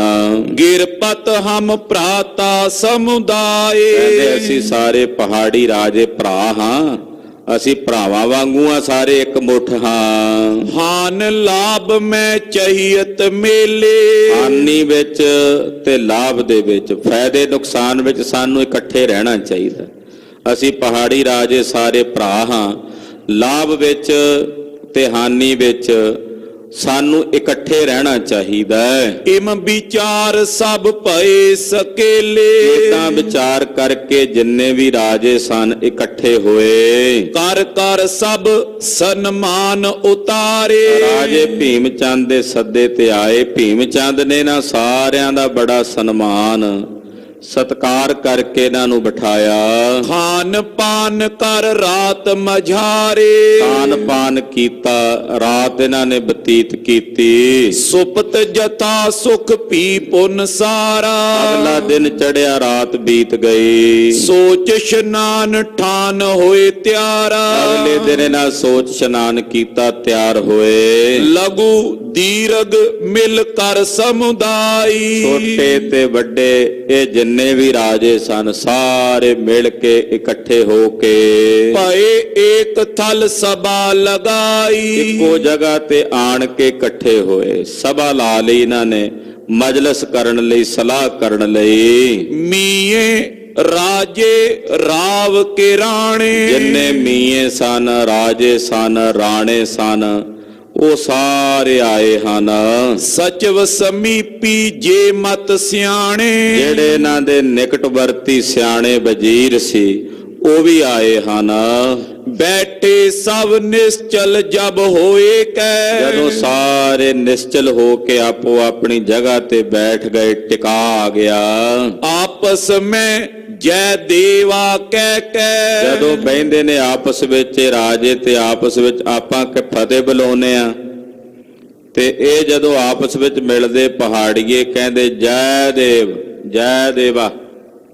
ਏਦਾਂ ਜੈ ਦੇਵਾ ਕਹਿ ਕੇ ਇਹ ਸਾਰੇ ਇਕੱਠੇ ਹੋ ਕੇ ਬੈਠ ਗਏ। ਭੀਮ ਚੰਦ ਸੈਲਿੰਦਰ ਬਿਲੰਦਾ। ਰਾਜਾ ਭੀਮ ਚੰਦ ਜਿਹੜਾ ਇਹਨਾਂ ਸਾਰਿਆਂ ਦਾ ਜਥੇਦਾਰ ਹੀ ਕਹਿ ਸਕਦੇ ਆ, ਸਾਰਿਆਂ ਤੋਂ ਵੱਡਾ ਰਾਜਾ ਸਿਰਮੌਰ ਰਾਜਾ ਹੈ। ਭੰਨਿਓ ਸੁਨੋ ਤੁਮ ਸਕਲ ਗਿਰੰਦਾ। ਬੋਲਿਆ, ਕਹਿਣ ਲੱਗਾ ਹੇ ਭਰਾਵੋ ਤੁਸੀਂ ਸਾਰੇ ਗਿਰਿੰਦ, ਗਿਰ ਨਾਮ ਪਹਾੜ ਦਾ, ਇੰਦ ਨਾਮ ਰਾਜਿਆਂ ਦਾ, ਤੁਸੀਂ ਸਾਰੇ ਪਹਾੜੀ ਰਿਆਸਤਾਂ ਦੇ ਰਾਜੇ ਹੋ, ਸੁਣੋ। ਕਿਉਂ ਨਾ ਭਵਿੱਖਤ ਬਾਤ ਵਿਚਾਰੋ। ਤੁਸੀਂ ਭਵਿੱਖਤ ਵਿਚਾਰ ਕਿਉਂ ਨਹੀਂ ਕਰਦੇ? ਜੋ ਭਵਿੱਖ ਵਿੱਚ ਆਉਣ ਵਾਲੇ ਸਮੇਂ ਵਿੱਚ ਹੋਣਾ ਹੈ, ਇਸ ਗੱਲ ਦੀ ਵਿਚਾਰ ਕਿਉਂ ਨਹੀਂ ਕਰਦੇ? ਸਿਰ ਪਰ ਸ਼ਤਰੂ ਪ੍ਰਬਲ ਵਿਚਾਰੋ। ਆਪਣੇ ਸਿਰ ਉੱਤੇ ਜਿਹੜਾ ਆਪਣਾ ਦੁਸ਼ਮਣ ਹੈ ਉਹ ਬੜਾ ਪ੍ਰਬਲ ਹੈ, ਬੜਾ ਬਲੀ ਹੈ ਆਪਣੇ ਸਿਰ ਤੇ ਜਿਹੜਾ ਸਾਡਾ ਦੁਸ਼ਮਣ ਹੈ। ਦਿਨ ਪ੍ਰਤ ਵਧਤ ਦੂਜ ਜਿਮ ਚੰਦ, ਦਿਨ ਪ੍ਰਤੀ ਦਿਨ ਉਹ ਦੁਸ਼ਮਣ ਸਾਡੇ ਸਿਰ ਤੇ ਏਦਾਂ ਵੱਧ ਰਿਹਾ ਹੈ ਜਿਵੇਂ ਦੂਜ ਦਾ ਚੰਨ ਵੱਧਦਾ ਹੁੰਦਾ ਹੈ। ਦੂਜ ਦਾ ਚੰਦਰਮਾ ਜਿਵੇਂ ਤੀਜ ਦਾ ਹੋ ਕੇ ਹੋਰ ਵੱਧ ਜਾਂਦਾ, ਚੌਥ ਵਾਲੇ ਦਿਨ ਹੋਰ ਵੱਧ ਜਾਂਦਾ। ਕਹਿੰਦੇ ਜਿਵੇਂ ਦੂਜ ਦਾ ਚੰਨ ਵੱਧਦਾ ਹੈ, ਏਦਾਂ ਸਾਡੇ ਸਿਰ ਤੇ ਬੈਠਾ ਜਿਹੜਾ ਸਾਡਾ ਦੁਸ਼ਮਣ ਹੈ ਉਹ ਦਿਨ ਪ੍ਰਤੀ ਦਿਨ ਵੱਧ ਰਿਹਾ। ਯਾਨੀ ਕਿ ਕਲਗੀਧਰ ਜੀ ਬਾਰੇ ਕਹਿ ਰਹੇ ਨੇ ਵੀ ਉਹ ਸਾਡੇ ਦੁਸ਼ਮਣ ਨੇ ਔਰ ਉਹ ਸਾਡੇ ਦਿਨ ਪ੍ਰਤੀ ਦਿਨ ਸਾਡੇ ਸਿਰ ਤੇ ਵੱਧ ਰਹੇ ਨੇ। ਦੇਖਤ ਦੇਖਤ ਭਇਓ ਬਿਲੰਦ, ਸਾਡੇ ਵੇਖਦਿਆਂ ਵੇਖਦਿਆਂ ਕਿੱਡੇ ਬਲੀ ਹੋ ਗਏ ਨੇ। ਛੋਟਾ ਜਿਹਾ ਇਲਾਕਾ ਸੀ ਉਹਨਾਂ ਕੋਲ, ਛੋਟਾ ਜਿਹਾ ਨਗਰ ਸੀ। ਵੇਖੋ ਸਾਡੇ ਵੇਖਦਿਆਂ ਵੇਖਦਿਆਂ ਉਹ ਕਿੰਨੇ ਵੱਡੇ ਤੇ ਕਿੰਨੇ ਬਲੀ ਹੋ ਗਏ ਹਨ। ਜਿਨੋ ਇਰਾਦਾ ਲੈ ਬੇਦੇਸ਼, ਉਹਨਾਂ ਦਾ ਇਰਾਦਾ ਜਿਹੜਾ ਉਹ ਤਾਂ ਪੂਰੇ ਦੇਸ਼ ਨੂੰ ਲੈਣਾ ਚਾਹੁੰਦੇ, ਇਰਾਦਾ ਹੈ ਉਹਨਾਂ ਦਾ। ਉਹ ਤੇ ਪੂਰੇ ਦੇਸ਼ ਦੇ ਕਾਬਜ ਹੋਣਾ ਚਾਹੁੰਦੇ ਨੇ। ਲਰਨ ਮਰਨ ਕੀ ਕਾਰ ਵਿਸ਼ੇਸ਼, ਲੜਨ ਤੇ ਮਰਨ ਦੀ ਜਿਹੜੀ ਵਿਸ਼ੇਸ਼ ਕਾਰ ਹੁੰਦੀ ਹੈ ਉਹਦੇ ਚੋਂ ਨਿਪੁੰਨ ਹਨ। ਹਮ ਤੁਮ ਸਭ ਕੋ ਇੱਕ ਸਮ ਜਾਨੋ, ਤੇ ਆਪਾਂ ਸਾਰੇ ਇੱਕ ਸਮਾਨ ਹੀ ਆ, ਆਪਾਂ ਸਾਰੇ ਪਹਾੜੀ ਰਾਜੇ ਆ। ਜੇ ਇਹ ਦੁੱਖ ਕੱਲਾ ਮੈਨੂੰ ਨਹੀਂ ਹੈ, ਤੁਹਾਡੀਆਂ ਰਿਆਸਤਾਂ ਵੀ ਉਹਨਾਂ ਦੀ ਨਿਗਾਹ ਉਹਨਾਂ ਤੇ ਵੀ ਹੈ। ਇਹ ਨਹੀਂ ਵੀ ਕੱਲਾ ਉਹਨਾਂ ਨੇ ਮੇਰੀ ਰਿਆਸਤ ਤੇ ਕਬਜ਼ਾ ਕਰਨਾ, ਉਹ ਤਾਂ ਪੂਰੇ ਦੇਸ਼ ਤੇ ਕਾਬਜ ਹੋਣਾ ਚਾਹੁੰਦੇ ਨੇ। ਇਸ ਕਰਕੇ ਭਾਈ ਹੁਣ ਆਪਣੀ ਤੁਹਾਡੀ ਤਾਂ ਇੱਕੋ ਬਰਾਬਰ ਬਾਤ ਹੈ। ਆਜ ਮੋਹੇ ਪੁਨ ਤੋ ਕਹੋ ਮਾਨੋ, ਅੱਜ ਜੇ ਉਹ ਮੈਨੂੰ ਤੰਗ ਕਰਦੇ ਨੇ ਤੇ ਕੱਲ ਨੂੰ ਤੁਹਾਡੇ ਵੱਲ ਵੀ ਆਉਣਗੇ। ਐਸਾ ਨਹੀਂ ਹੈ ਕਿ ਅੱਜ ਮੈਂ ਕੱਲਾ ਦੁਖੀ ਹਾਂ ਤੇ ਤੁਸੀਂ ਸੁਖੀ ਰਹੋਗੇ। ਜੇ ਅੱਜ ਉਹ ਮੇਰੇ ਤਾਈਂ ਪਹੁੰਚੇ ਨੇ ਤੇ ਕੱਲ ਨੂੰ ਉਹ ਤੁਹਾਡੇ ਤੱਕ ਵੀ ਪਹੁੰਚਣਗੇ। ਗੁਰੂ ਗੋਬਿੰਦ ਸਿੰਘ ਭੁਜ ਫਾਰੀ, ਗੁਰੂ ਗੋਬਿੰਦ ਸਿੰਘ ਸਾਹਿਬ ਨੂੰ ਤੁਸੀਂ ਕੋਈ ਸਧਾਰਨ ਵਿਅਕਤੀ ਨਾ ਜਾਣੋ। ਉਹ ਬੜੀਆਂ ਬਾਹਾਂ, ਬਲੀ ਬਾਹਾਂ ਵਾਲੇ ਨੇ, ਵਿਸ਼ਾਲ ਬਾਹਾਂ ਵਾਲੇ ਨੇ, ਬਲ ਦੇ ਧਾਰਨੀ ਨੇ। ਸ਼ਾਹ ਆਦ ਤੇ ਤਰਾਸ ਨ ਧਾਰੀ, ਉਹ ਤਾਂ ਬਾਦਸ਼ਾਹ ਦਾ ਵੀ ਡਰ ਨਹੀਂ ਮੰਨਦੇ। ਔਰੰਗਜ਼ੇਬ ਬਾਦਸ਼ਾਹ, ਹਿੰਦੁਸਤਾਨ ਦਾ ਬਾਦਸ਼ਾਹ ਦੇ ਜਿਹਦੇ ਕੋਲੋਂ ਛੋਟੇ ਛੋਟੇ ਬੱਚੇ ਵੀ ਡਰਦੇ ਤੇ ਕੰਬਦੇ ਨੇ, ਉਹ ਤਾਂ ਇਹੋ ਜਿਹੇ ਨਿਰਭੈ ਨੇ ਕਿ ਬਾਦਸ਼ਾਹ ਦਾ ਵੀ ਡਰ ਤੇ ਭੈ ਨਹੀਂ ਮੰਨਦੇ। ਦੇਸ਼ ਉਜਾਰਿਓ ਛੀਨੇ ਗ੍ਰਾਮ, ਉਹਨਾਂ ਨੇ ਸਾਡਾ ਦੇਸ਼ ਉਜਾੜ ਦਿੱਤਾ ਹੈ। ਬਹੁਤ ਸਾਰੇ ਪਿੰਡ ਖੋਹ ਕੇ ਆਪਣੇ ਅਖਤਿਆਰ ਕਰ ਲਏ ਨੇ। ਕਈ ਬੇਰ ਕੀ ਨੋ ਸੰਗਰਾਮ, ਕਈ ਵਾਰ ਆਪਾਂ ਉਹਨਾਂ ਨਾਲ ਜੰਗ ਲੜ ਚੁੱਕੇ ਹਾਂ। ਇੱਕ ਵਾਰ ਨਹੀਂ, ਕਈ ਵਾਰ ਆਪਾਂ ਉਹਨਾਂ ਨਾਲ ਲੜ ਚੁੱਕੇ ਹਾਂ। ਮੁਖੀ ਸੈਨਾ ਕੇ ਮਰੇ ਹਮਾਰੇ, ਸਾਡੀ ਸੈਨਾ ਦੇ ਬੜੇ ਬੜੇ ਮੁਖੀਏ, ਜਮਤੁੱਲੇ ਭਾਊ ਵਰਗੇ, ਉਹ ਜੰਗ ਦੇ ਮੈਦਾਨ ਵਿੱਚ ਉਹਨਾਂ ਨੇ ਮਾਰ ਦਿੱਤੇ ਨੇ। ਆਦ ਕੇਸਰੀ ਚੰਦ ਜੁਝਾਰੇ, ਸਾਡਾ ਰਾਜਾ ਕੇਸਰੀ ਚੰਦ ਹੀ ਨਹੀਂ ਸਾਨੂੰ ਭੁੱਲਦਾ। ਕਿੱਡਾ ਬਲੀ ਰਾਜਾ ਸੀ, ਕਿੱਡਾ ਯੋਧਾ ਸੀ। ਉਹਨੂੰ ਵੀ ਉਹਨਾਂ ਨੇ ਪਲਾਂ ਵਿੱਚ ਮਾਰ ਕੇ ਨਿਬੇੜ ਦਿੱਤਾ। ਉਜੇ ਨ ਸਮਤਾ ਲਰਬੇ ਮਾਏ, ਲੜਨ ਦੇ ਵਿੱਚ ਉਹਨਾਂ ਦੀ ਸਾਡੇ ਕੋਲੋਂ ਸਮਤਾ ਨਹੀਂ ਹੋ ਸਕਦੀ। ਲੜਨ ਵਿੱਚ ਅਸੀਂ ਉਹਨਾਂ ਦੀ ਬਰਾਬਰੀ ਨਹੀਂ ਕਰ ਸਕਦੇ। ਪਰਖੇ ਕਈ ਬਾਰ ਬਲ ਜਾਹੇ, ਇਹ ਬਲ ਅਸੀਂ ਆਪਣਾ ਕਈ ਵਾਰ ਪਰਖ ਚੁੱਕੇ ਹਾਂ ਤੇ ਉਹਨਾਂ ਦਾ ਬਲ ਵੇਖ ਚੁੱਕੇ ਹਾਂ। ਜੇ ਅਬ ਬੈਠ ਰਹੇ ਕਰ ਟਾਰਾ, ਪਰ ਹੁਣ ਕਿੰਨਾ ਕੁ ਚਿਰ ਟਾਲਾ ਵੱਟ ਕੇ ਰਹਾਂਗੇ? ਜੇ ਲੜਨ ਤੋਂ ਟਾਲਾ ਵੱਟ ਕੇ ਆਪਾਂ ਇਸੇ ਤਰ੍ਹਾਂ ਬੈਠੇ ਰਹਾਂਗੇ ਤੇ ਕਿੰਨਾ ਕੁ ਚਿਰ ਟਾਲਾ ਕਰਾਂਗੇ? ਰਾਜ ਦੇਸ਼ ਕੋ ਛੀਨੇ ਸਾਰਾ, ਫਿਰ ਤਾਂ ਉਹ ਆ ਕੇ ਸਾਡੇ ਬੈਠਿਆਂ ਬੈਠਿਆਂ ਦੇ ਰਾਜ ਵੀ ਖੋਹ ਲੈਣਗੇ। ਜੇ ਆਪਾਂ ਉਹਨਾਂ ਨੂੰ ਨਾ ਕਾਬੂ ਕੀਤਾ ਤੇ ਇਦਾਂ ਹੀ ਟਾਲਾ ਵੱਟਦੇ ਰਹੇ, ਉਹ ਆ ਕੇ ਸਾਡਾ ਦੇਸ਼, ਸਾਡਾ ਰਾਜ ਸਾਡੇ ਕੋਲੋਂ ਖੋਹ ਲੈਣਗੇ। ਨਿਤ ਪ੍ਰਤ ਦਲ ਸਿੰਘਨ ਕੋ ਆਵੇ, ਕਿਉਂਕਿ ਨਿਤਾ ਪ੍ਰਤੀ ਉਹਨਾਂ ਦੇ ਪਾਸ, ਉਹਨਾਂ ਦੇ ਸਿੰਘਾਂ ਦਾ ਜਿਹੜਾ ਦਲ ਹੈ ਉਹ ਆ ਰਿਹਾ। ਨਿਤਾ ਪ੍ਰਤੀ ਉਹਨਾਂ ਦੀਆਂ ਫੌਜਾਂ ਵੱਧ ਰਹੀਆਂ ਹਨ। ਲੂਟ ਕੂਟ ਕਰ ਮਿਟ ਹਟ ਜਾਵੇ, ਔਰ ਉਹ ਸਾਡੇ ਇਲਾਕੇ ਨੂੰ ਲੁੱਟਦੇ ਕੁੱਟਦੇ ਨੇ। ਹਾਲਾਂਕਿ ਸਿੰਘ ਕੇਵਲ ਉਹਨਾਂ ਨੂੰ ਸੋਧਾ ਲਾਉਂਦੇ ਸੀ ਜਿਹੜੇ ਸਿੰਘਾਂ ਨਾਲ ਮੱਥਾ ਲਾਉਂਦੇ ਸੀ। ਏਦਾਂ ਨਹੀਂ ਵੀ ਕਿਸੇ ਨੂੰ ਸ਼ਾਂਤੀ ਨਾਲ ਬੈਠੇ ਨੂੰ ਜਾ ਕੇ ਤੰਗ ਕਰਨਾ, ਪਰ ਦੁਸ਼ਮਣ ਦਾ ਕੰਮ ਹੁੰਦਾ ਅਣਹੋਈ ਗੱਲ ਕਰਨੀ। ਦੁਸ਼ਮਣ ਬਾਤ ਕਰੇ ਅਣਹੋਈ। ਜਦੋਂ ਕਿਸੇ ਨਾਲ ਦੁਸ਼ਮਣੀ ਪੈ ਜੇ ਫਿਰ ਉਹਨੇ ਅਣਹੋਈ ਗੱਲ ਕਰਨੀ ਹੁੰਦੀ ਜਿਹੜੀ ਨਾ ਹੋਈ ਹੋਵੇ। ਤੋ ਇਸ ਪ੍ਰਕਾਰ ਨਾਲ ਕਹਿੰਦੇ ਉਹ ਤਾਂ ਲੁੱਟ-ਕੁੱਟ ਕਰਦੇ ਆ, ਸਾਡੇ ਪਿੰਡ ਉਜਾੜਦੇ ਨੇ। ਬਾਜਤ ਰਹੇ ਬੰਦੂਕ ਸਦਾਈ, ਰੋਜ਼ ਹੀ ਕਿਤੇ ਨਾ ਕਿਤੇ ਕੜਾ ਕੜੀ ਹੁੰਦੀ ਰਹਿੰਦੀ ਹੈ। ਰੋਜ਼ ਕਿਤੇ ਨਾ ਕਿਤੇ ਬੰਦੂਕ ਚੱਲਦੀ, ਗੋਲੀ ਚੱਲਦੀ ਹੈ। ਮਰੇ ਕਿ ਮਾਰੇ ਫਤਿਹ ਬੁਲਾਈ, ਜਾਂ ਮਰਾਂਗੇ ਜਾਂ ਮਾਰਾਂਗੇ, ਇਹੀ ਉਹਨਾਂ ਦੀ ਬਿਰਤੀ ਹੈ।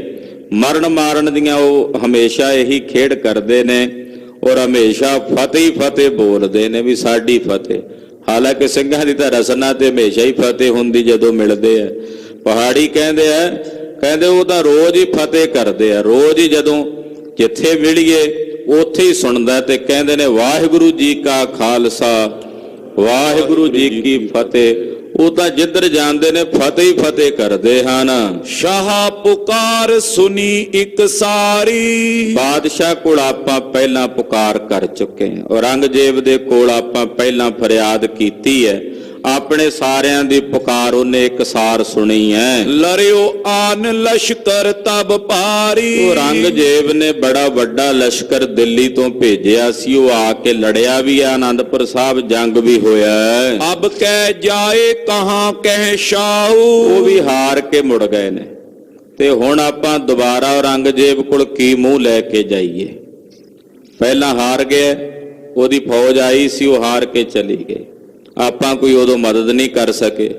ਤੇ ਹੁਣ ਆਪਾਂ ਬਾਦਸ਼ਾਹ ਕੋਲ ਕੀ ਮੂੰਹ ਲੈ ਕੇ ਜਾ ਕੇ ਪੁਕਾਰ ਕਰਾਂਗੇ? ਨਿਰਬਲ ਅਧਿਕ ਲਖੇ ਮਨ ਮਾਹੂ, ਬਾਦਸ਼ਾਹ ਆਖੇਗਾ ਵੀ ਤੁਸੀਂ ਕਾਹਦਾ ਰਾਜ ਕਰਦੇ ਹੋ? ਤੁਹਾਡਾ ਕਾਹਦਾ ਰਾਜ ਹੈ?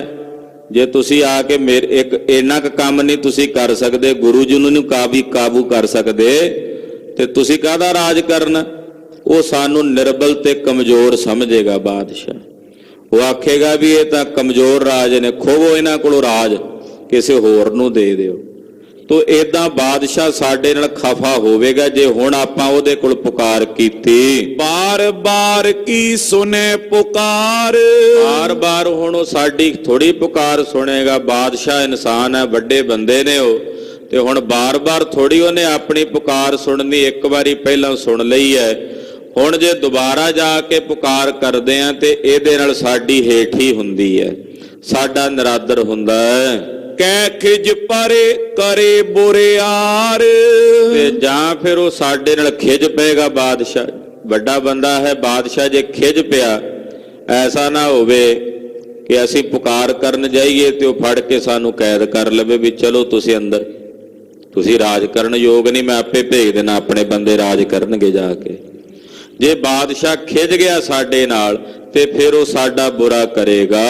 ਇੱਕ ਸੌ ਜੇ ਗੁਰ ਕੇ ਸਿੱਖ ਮਰੇ, ਇਧਰ ਗੁਰੂ ਜੀ ਦੇ ਸਿੱਖ ਘਟਦੇ ਹੀ ਨਹੀਂ ਜੇ ਆਪਾਂ ਜੰਗ ਦੇ ਮੈਦਾਨ 'ਚ ਇੱਕ ਮਾਰਦੇ ਆ। ਆਏ ਹਜ਼ਾਰੋਂ ਕੇਸਨ ਤਰੇ, ਇੱਕ ਮਾਰਦੇ ਆ ਤੇ ਹਜ਼ਾਰਾਂ ਹੋਰ ਕੇਸ ਧਾਰਨ ਕਰਕੇ ਕੇਸਾ ਧਾਰੀ ਹੋ ਕੇ ਹੋਰ ਆ ਜਾਂਦੇ ਨੇ। ਉਹਨਾਂ ਕੋਲ ਤਾਂ ਕਮੀ ਨਹੀਂ ਹੁੰਦੀ ਸਿੱਖਾਂ ਦੀ।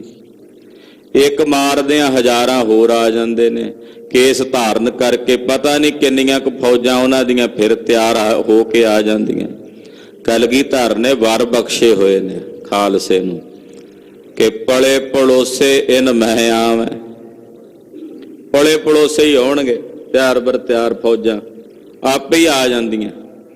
ਤੇ ਇਹ ਹੁਣ ਗੱਲਾਂ ਕਰਦੇ, ਕਹਿੰਦੇ ਇੱਕ ਮਾਰਦੇ ਆ ਹਜ਼ਾਰਾਂ ਹੋਰ ਆ ਜਾਂਦੇ ਨੇ ਗੁਰੂ ਜੀ ਕੋਲ। ਨੈ ਨਿਪਟੇ ਨੈ ਪਾਏ ਪਰਾਜੈ, ਨਾ ਇਹ ਨਿਪਟਦੇ ਨੇ ਖਤਮ ਹੁੰਦੇ ਨੇ, ਨਾ ਹਾਰਦੇ ਨੇ। ਨਾ ਨਿਪਟਦੇ ਨੇ ਖਤਮ ਹੁੰਦੇ ਨੇ, ਨਾ ਹੀ ਹਾਰਦੇ ਨੇ। ਖਤਮ ਕਿਵੇਂ ਹੋ ਸਕਦੇ ਨੇ?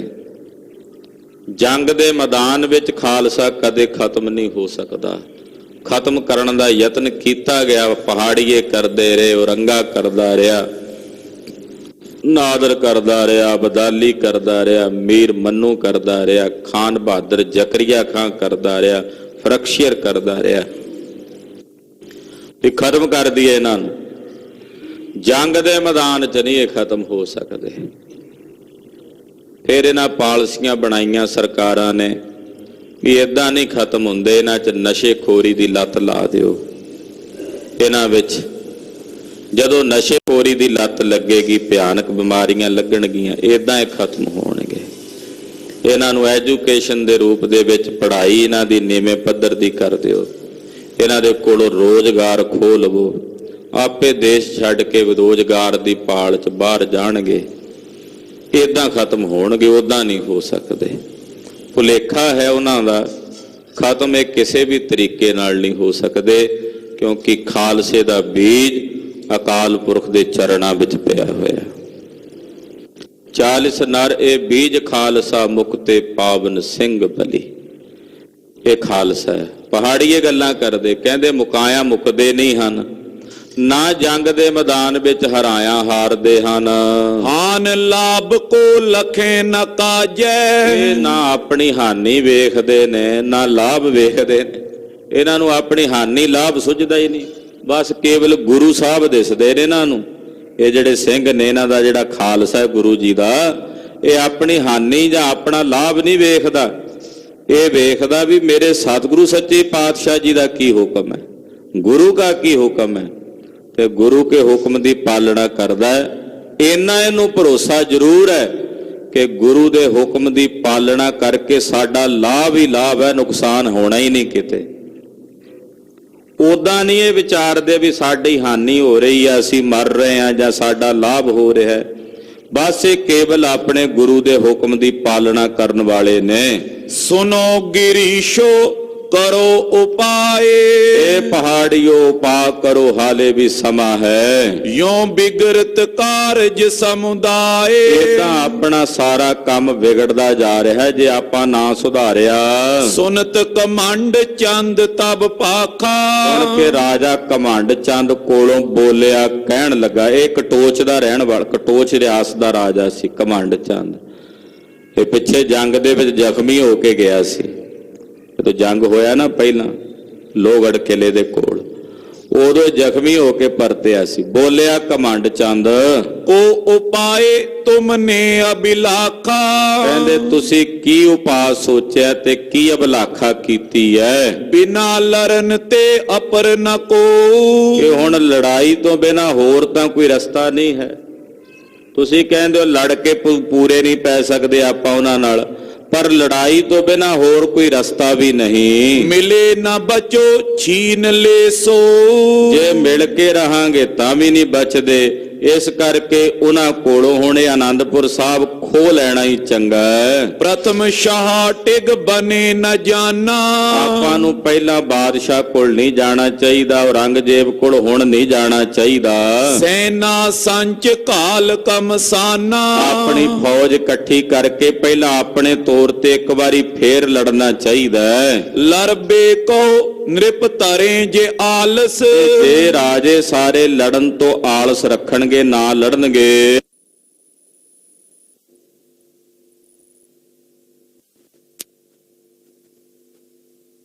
ਆਲਸਾ ਹੀ ਨਹੀਂ ਰੱਖਦੇ ਵੀ ਜਿਹੜੇ ਆਪ ਲੜਨ ਦੀ ਬਜਾਏ ਮੇਰੇ ਕੋਲ ਆ ਕੇ ਪੁਕਾਰਾਂ ਕਰਦੇ ਨੇ। ਆਪਾਂ ਆਪ ਲੜੀਏ, ਜੇ ਆਪਣਾ ਕੰਮ ਨਾ ਬਣਿਆ ਫਿਰ ਜਾ ਕੇ ਬਾਦਸ਼ਾਹ ਨੂੰ ਕਹਿਣ ਜੋਗੇ ਹੋਵਾਂਗੇ ਵੀ ਅਸੀਂ ਹੁਣ ਲੜ ਕੇ ਆਏ ਆ ਤੇ ਹਾਰ ਗਏ ਆ, ਸਾਡੀ ਗੱਲ ਨਹੀਂ ਬਣੀ। ਜੇ ਬਿਨਾਂ ਲੜਿਆ ਜਾਈਏ ਬਾਦਸ਼ਾਹ ਕੋਲ ਤੇ ਬਾਦਸ਼ਾਹ ਨੇ ਸਾਨੂੰ ਆਲਸੀ ਸਮਝਣਾ ਹੈ। ਰਿਪ ਬਸ ਹੋਏ ਨਾ ਦੰਡ ਬਹੀਨਾ। ਦੁਸ਼ਮਣ ਦੰਡ ਦਿੱਤੇ ਬਿਨਾਂ ਕਾਬੂ ਨਹੀਂ ਹੁੰਦਾ। ਕਮੰਡ ਚੰਦ ਕਹਿੰਦਾ ਜਿਹੜਾ ਦੁਸ਼ਮਣ ਹੈ ਉਹਨੂੰ ਦੰਡ ਦੇ ਕੇ ਹੀ ਕਾਬੂ ਕੀਤਾ ਜਾ ਸਕਦਾ ਹੈ। ਵਦੇ ਪ੍ਰਤਾਪ ਸੋ ਦੰਡ ਅਧੀਨਾ।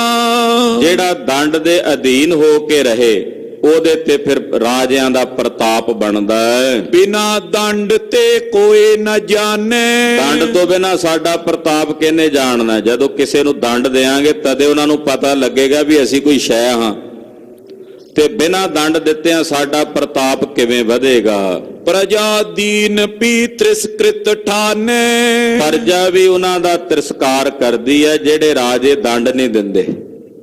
ਪ੍ਰਜਾ ਵੀ ਉਹਨਾਂ ਨੂੰ ਕਹਿੰਦੀ ਹੈ ਵੀ ਇਹ ਤਾਂ ਵਿਚਾਰੇ ਗਰੀਬੜੇ ਜੇ ਰਾਜੇ ਨੇ, ਪ੍ਰਜਾ ਵੀ ਉਹਨਾਂ ਦਾ ਤਿਰਸਕਾਰ ਕਰ ਦਿੰਦੀ ਹੈ। ਜਗ ਮੈਂ ਊਚ ਕੇ ਨੀਚ ਸਮਾਜਾ, ਜਗਤ ਵਿੱਚ ਭਾਵੇਂ ਕੋਈ ਉੱਚਾ ਨੀਵਾਂ ਸਮਾਜ ਹੈ, ਦੰਡ ਦੇਨ ਤੇ ਸਰੇ ਸੁਕਾਜਾ। ਦੰਡ ਦਿੱਤਿਆਂ ਹੀ ਸਾਰਿਆਂ ਦੇ ਕੰਮ ਬਣਦਾ। ਜੇ ਦੰਡ ਲਾਵਾਂਗੇ, ਦੰਡ ਦੇਾਂਗੇ ਤਾਂ ਕੰਮ ਬਣਦੇ ਨੇ।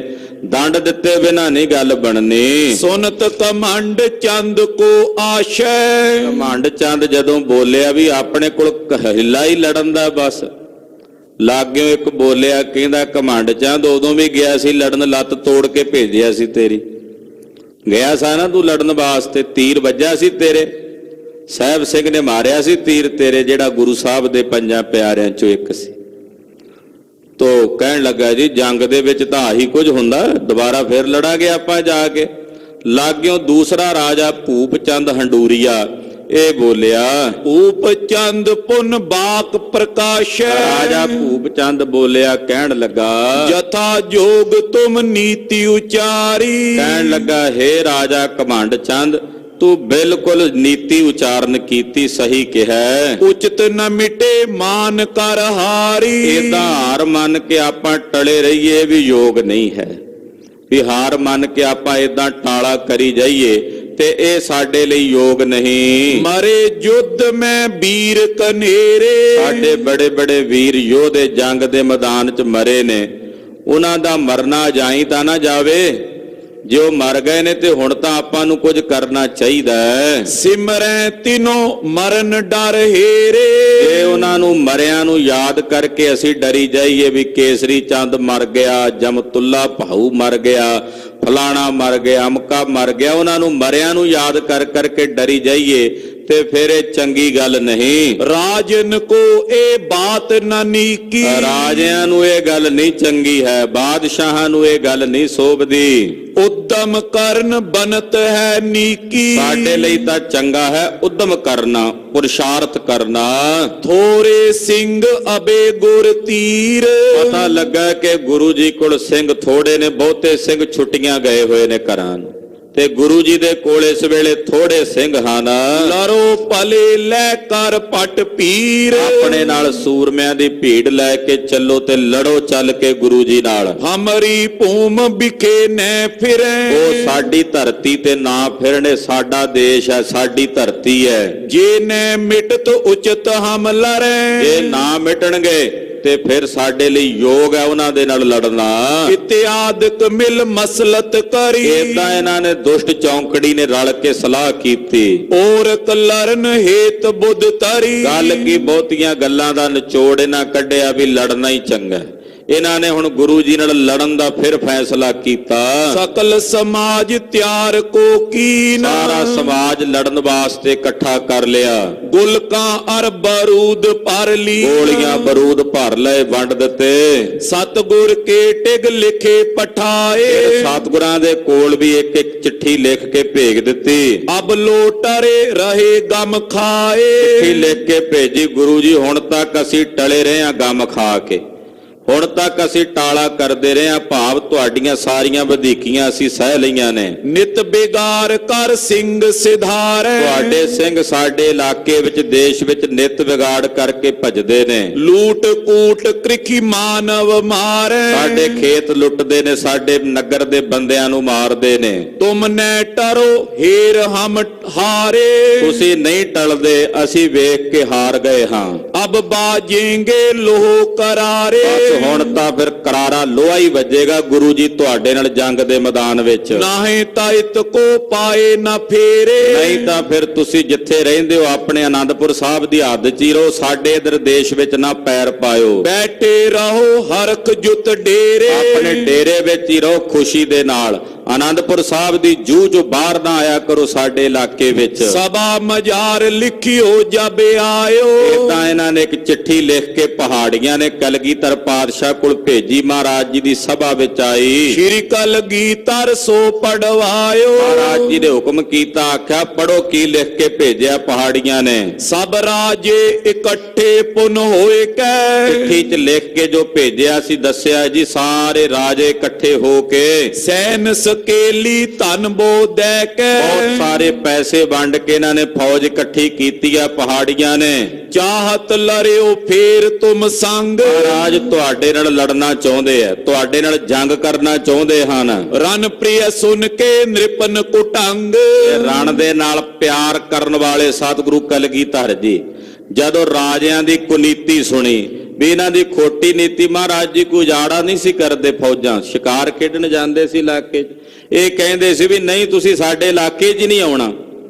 ਵੀ ਜਿਵੇਂ ਇਹਨਾਂ ਨੇ ਰਜਿਸਟਰੀਆਂ ਕਰਾਈਆਂ, ਜ਼ਮੀਨਾਂ ਤਾਂ ਸਾਰੀ ਪਬਲਿਕ ਦੀਆਂ ਹਨ, ਇਹ ਤਾਂ ਰਾਜ ਕਰਨ ਵਾਲੇ ਸਨ। ਹੁਣ ਉੱਥੇ ਫਿਰਨਾ ਤਾਂ ਕਿਸੇ ਦੇ ਅੰਕੁਸ਼ ਨਹੀਂ ਨਾ ਲਾ ਸਕਦੇ। ਜਦੋਂ ਸਾਰਾ ਦੇਸ਼ ਇੱਕ ਹੈ, ਕੋਈ ਵੀ ਜਿੱਥੇ ਮਰਜੀ ਵਰਜੀ ਫਿਰ ਸਕਦਾ ਹੈ।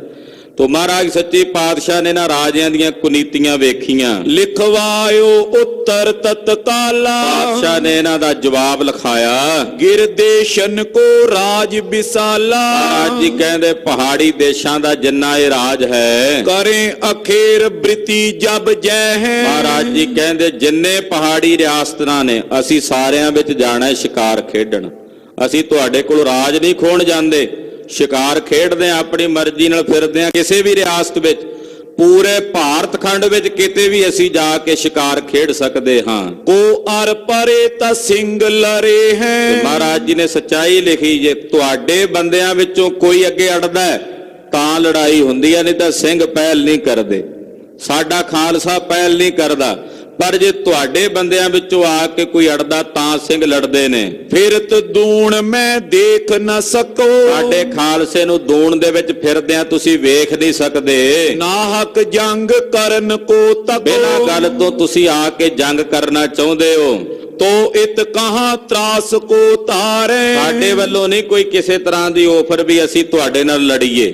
ਤੁਹਾਡਾ ਬੰਦਾ ਕੋਈ ਆ ਕੇ ਲੜਦਾ ਤੇ ਸਿੰਘ ਅੱਗੋਂ ਲੜਦੇ ਨੇ, ਤੇ ਤੁਸੀਂ ਬਿਨਾਂ ਕਾਰਨ ਤੋਂ ਜੇ ਆ ਕੇ ਲੜਨਾ ਹੀ ਚਾਹੁੰਦੇ ਹੋ ਤੇ ਮਹਾਰਾਜ ਜੀ ਕਹਿੰਦੇ ਫਿਰ ਇਧਰੋਂ ਵੀ ਢਿੱਲ ਕੋਈ ਨਹੀਂ, ਬਿਨਾਂ ਡਰ ਤੋਂ ਅਸੀਂ ਬੈਠੇ ਆ, ਜਦੋਂ ਮਰਜ਼ੀ ਆ ਜਾਓ।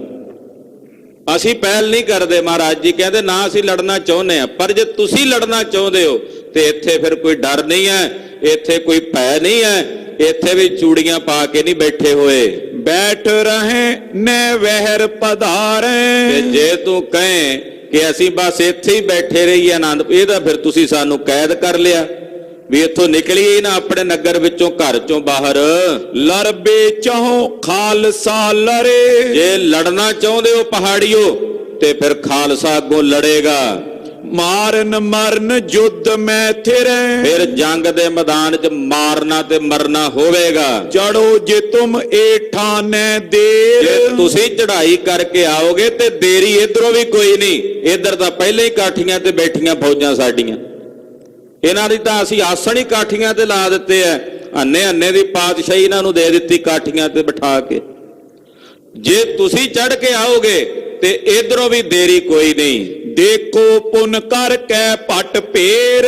ਤੇ ਜੇ ਵੇਖਣਾ ਇੱਕ ਵਾਰੀ ਫੇਰ ਭੇੜ ਕਰਕੇ ਤੇ ਆ ਜਾਓ, ਭੇੜ ਕਰ ਲਓ। ਪਹਿਲਾਂ ਵੀ ਕਾਰੀ ਵੇਖਿਆ ਤੁਸੀਂ, ਜੇ ਹੁਣ ਵੀ ਭੇੜ ਕਰਨਾ ਚਾਹੁੰਦੇ ਹੋ ਤੇ ਆ ਜਾਓ। ਜੀ ਆਇਆਂ ਨੂੰ ਤੁਹਾਨੂੰ ਪੂਰੀ ਪ੍ਰਾਹੁਣਾਚਾਰੀ ਹੋਵੇਗੀ, ਤੁਹਾਡਾ ਪੂਰਾ ਸਵਾਗਤ ਹੋਵੇਗਾ। ਲਿਖਿਓ ਗੁਰੂ ਕੋ ਪਹੁੰਚਿਓ ਜਾਏ। ਸਤਿਗੁਰੂ ਜੀ ਨੇ ਕਦੇ ਕਿਸੇ ਨਾਲ ਵਾਅਦਾ ਨਹੀਂ ਕੀਤਾ, ਪਰ ਜੇ ਕੋਈ ਘਰ ਬੈਠਿਆਂ ਨੂੰ ਧਮਕੀਆਂ ਦੇਵੇ ਵੀ ਆ ਰਹੇ ਹਾਂ ਅਸੀਂ, ਤੇ ਫਿਰ ਪਾਤਸ਼ਾਹ ਨੇ ਵੀ ਜਵਾਬ ਉੱਥੇ ਉਸੇ ਭਾਸ਼ਾ 'ਚ ਦਿੱਤਾ, ਆ ਜਾਓ। ਫਿਰ ਇੱਥੇ ਕਿਹੜਾ ਢਿੱਲ ਹੈ? ਜੇ ਤੁਸੀਂ ਚੜ ਕੇ ਆਓਗੇ ਤੇ ਖਾਲਸਾ ਵੀ ਚੜੇ ਹੀ ਬੈਠਾ ਘੋੜਿਆਂ ਤੇ, ਤਿਆਰ ਬਰ ਤਿਆਰ। ਆ ਜਾਓ ਜੰਗ ਦੇ ਮੈਦਾਨ 'ਚ, ਵੇਖ ਲੈਣੇ ਆ ਦੋ ਦੋ ਹੱਥ ਕਰਕੇ। ਜਿੰਨਾ ਤਾਣ ਤੁਹਾਡਾ ਤੁਸੀਂ ਲਾ ਲਓ, ਜਿੰਨਾ ਤਾਣ ਸਾਡਾ ਅਸੀਂ ਲਾਵਾਂਗੇ। ਪਟਵਾਇਓ ਸੁਨ ਸਬਨ ਗਿਰ ਰਾਏ। ਇਹ ਮਹਾਰਾਜ ਜੀ ਨੇ ਚਿੱਠੀ ਲਿਖ ਕੇ ਸਾਰੇ ਪਹਾੜੀ ਰਾਜਿਆਂ ਨੂੰ ਭੇਜ ਦਿੱਤਾ ਜਵਾਬ। ਸੈਨ ਸਕੇਲਨ ਕੀ ਨਸ ਤਿਆਰੀ। ਬਾਦਸ਼ਾਹ ਨੇ ਹੁਕਮ ਕਰ ਦਿੱਤਾ, ਖਾਲਸਾ ਜੀ ਕਰ ਲੋ ਕਮਰ ਕੱਸੇ, ਤਿਆਰ ਬਰ ਤਿਆਰ ਹੋ ਜਾਓ। ਅਬ ਹੋਏ ਠਾਠ ਟਰੇ ਨੇ ਟਾਰੀ। ਮਹਾਰਾਜ ਜੀ ਜਾਣਦੇ ਸਨ ਕਿ ਹੁਣ ਜੰਗ ਹੋਣਾ, ਹੁਣ ਟਾਲਿਆਂ ਨਹੀਂ ਟਲਣਾ। ਸਭ ਰਾਜਨ ਕੇ ਬਜੇ ਨਗਾਰੇ। ਉਧਰ ਰਾਜਿਆਂ ਨੇ ਵੀ ਨਗਾਰੇ ਵਜਾ ਲਏ। ਜ਼ੀਨ ਤੁਰੰਗਨ ਤਤ ਛਿਨ ਡਾਰੇ। ਤਤ ਛਿਨ ਉਸੇ ਵੇਲੇ ਘੋੜਿਆਂ ਤੇ ਕਾਠੀਆਂ ਪਾ ਲੀਆਂ। ਮੁਜਰਾ ਸਭ ਸੁਪਟਨ ਕੋ ਲਿਓ। ਸਾਰੇ ਸੁਪੱਟਾਂ ਦਾ ਮੁਜਰਾ ਕੀਤਾ, ਯਾਨੀ ਕਿ ਸਾਰਿਆਂ ਦੀ ਪੁੱਛ ਪੜਤਾਲ ਕੀਤੀ, ਕਿੰਨੇ ਨੇ ਕਿੰਨੀਆਂ ਫੌਜਾਂ ਨੇ, ਕਿੰਨੇ ਕਿੰਨੇ ਕਿਸੇ ਕੋਲ ਸ਼ਸਤਰ ਅਸਤਰ ਨੇ। 10,000 ਗਿਣਤੀ ਮੈਂ ਭਇਓ, ਕਹਿੰਦੇ 10,000 ਸੂਰਮਿਆਂ ਦੀ ਗਿਣਤੀ ਹੋਈ। ਚੜ ਆਨੰਦਪੁਰ ਕੀ ਦਿਸ਼ ਆਏ, ਚੱਲ ਕੇ ਆਨੰਦਪੁਰ ਸਾਹਿਬ ਚੜ ਕੇ ਆਏ। ਆਯੁਧ ਗਏ ਪਟਨ ਸਮੁਦਾਏ, ਔਰ ਸਾਰਿਆਂ ਨੂੰ ਸੂਰਮਿਆਂ ਨੂੰ ਸ਼ਸਤਰ ਦਿੱਤੇ ਹਨ।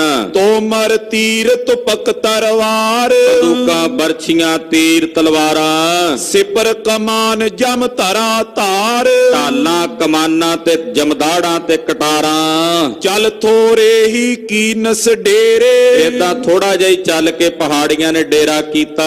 ਸਕਲ ਸੰਭਾਰੇ ਜਿਸ ਜਿਸ ਕੇਰੇ, ਜਿਨ੍ਹਾਂ ਕੋਲ ਜਿਹੜੇ ਜਿਹੜੇ ਸੂਰਮੇ ਸਨ ਸਭ ਨੇ ਆਪੋ ਆਪਣੇ ਸੂਰਮਿਆਂ ਦੇ ਜਥਿਆਂ ਦੀ ਮਿਸਲਾਂ ਦੀ ਸੰਭਾਲ ਕੀਤੀ। ਸੁਧ ਸਤਗੁਰ ਪੈ ਤਤ ਛਿਨਿਆਈ, ਇਧਰ ਤਤਛਨ ਕਲਗੀਧਰ ਪਾਤਸ਼ਾਹ ਕੋਲ ਖਬਰ ਪਹੁੰਚ ਗਈ ਕਿ ਪਹਾੜੀਆਂ ਨੇ ਕੂਚ ਕਰ ਦਿੱਤਾ, ਹਮਲਾ ਬੋਲ ਦਿੱਤਾ ਹੈ। ਗਿਰਪਤੀ ਚੜ ਆਏ ਸਮੁਦਾਈ, ਪਹਾੜੀਏ ਸਾਰੇ ਇਕੱਠੇ ਹੋ ਕੇ ਆ ਰਹੇ ਹਨ। ਪਹੁੰਚੇ ਲੱਖੋਂ ਆਪਨੇ ਤੀਰ, ਮਹਾਰਾਜ ਜੀ ਨੂੰ ਸੁਨੇਹਾ ਮਿਲ ਗਿਆ, ਜਸੂਸ ਆ ਕੇ ਦੱਸ ਗਏ ਕਿ ਮਹਾਰਾਜ ਬਸ ਪਹਾੜੀਏ ਫੌਜ ਲੈ ਕੇ ਤੁਹਾਡੇ ਨੇੜੇ ਪਹੁੰਚ ਹੀ ਰਹੇ ਨੇ। ਗਹੇ ਤੁਪਕ ਤੋਂ ਮਰ ਤਨਖ ਤੀਰ, ਸਭ ਦੇ ਹੱਥਾਂ ਵਿੱਚ ਸ਼ਸਤਰ ਹਥਿਆਰ, ਬਰਛੀਆਂ, ਬਰਛੇ, ਨੇਜੇ, ਤਲਵਾਰਾਂ, ਕਮਾਨਾਂ, ਢਾਲਾਂ ਹਨ। ਸੁਨ ਸਤਗੁਰ ਤਿਆਰੀ ਕਰਵਾਈ, ਸੁਣ ਕੇ ਸਤਿਗੁਰਾਂ ਵੀ ਅੱਗੋਂ ਪੂਰੀ ਤਿਆਰੀ ਕਰਵਾਈ। ਗੁਲਕਾਂ ਅਰ ਬਰੂਦ ਸਮੁਦਾਈ, ਸਿੰਘਾਂ ਵਿੱਚ ਗੋਲੀਆਂ, ਬਰੂਦ, ਸਿੱਕਾ ਵਰਤਾ ਦਿੱਤਾ। ਲੇਲੇ ਸਿੰਘ ਧਰੇ ਉਤਸ਼ਾਹ, ਸਿੰਘਾਂ ਨੇ ਵਧੀਆ ਹਥਿਆਰ ਸ਼ਸਤਰ ਮਹਾਰਾਜ ਜੀ ਦੇ ਖਜ਼ਾਨੇ ਚੋਂ ਲੈ ਕੇ ਬੜਾ ਉਤਸ਼ਾਹ ਸਿੰਘਾਂ ਅੰਦਰ, ਲੜਨ ਦਾ ਉਤਸ਼ਾਹ ਹੈ। ਖੰਡੇ ਦੀ ਧਾਰ ਚੋਂ ਪੈਦਾ ਹੋਇਆ ਖਾਲਸਾ ਲੜਨ, ਇਹ ਧਰਮ ਯੁੱਧ ਲੜਨ ਦੀ ਚਾਹ, ਇਹ ਨਹੀਂ ਵੀ ਬਿਨਾਂ ਗੱਲ ਤੋਂ ਜਾ ਕੇ ਕਿਸੇ ਦੇ ਗਲ ਪੈਣਾ।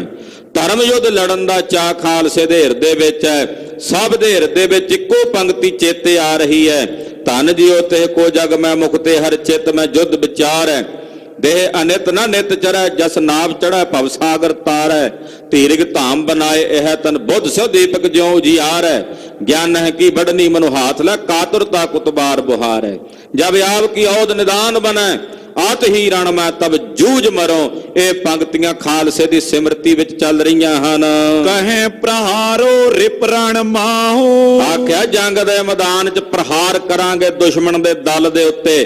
ਤਲਵਾਰ ਫੜ ਕੇ ਏਦਾਂ ਮੱਥੇ ਨੂੰ ਲਾਉਂਦੇ ਆ, ਆਹ ਤਲਵਾਰ ਦੇ ਨਾਲ ਪਹਾੜੀਆਂ ਦੇ 2 ਟੋਟੇ ਕਰਾਂਗੇ। ਕੋਈ ਕਮਾਨ ਹੱਥ ਵਿੱਚ ਪਕੜ ਕੇ ਤੰਦੀ ਨੂੰ ਖਿੱਚਦਾ, ਇਹਦੇ ਤੇ ਚਲਾ ਕੇ ਤੀਰ ਚਾੜ ਕੇ ਵੈਰੀਆਂ ਦੀਆਂ ਛਾਤੀਆਂ ਪਰੋਵਾਂਗੇ। ਏਦਾਂ ਚਾਅ ਆ ਸਿੰਘਾਂ ਦੇ ਦਿਲਾਂ ਵਿੱਚ। ਹੁਕਮ ਦੀਨ ਰਣਜੀਤ ਨਗਾਰਾ, ਹੋ ਗਿਆ ਬਾਜਾਂ ਵਾਲੇ ਸਵਾਮੀ ਦਾ, ਲੱਖਾ ਸਿੰਘ ਨਗਾਰਚੀ ਸੀ ਸਤਿਗੁਰਾਂ ਦਾ।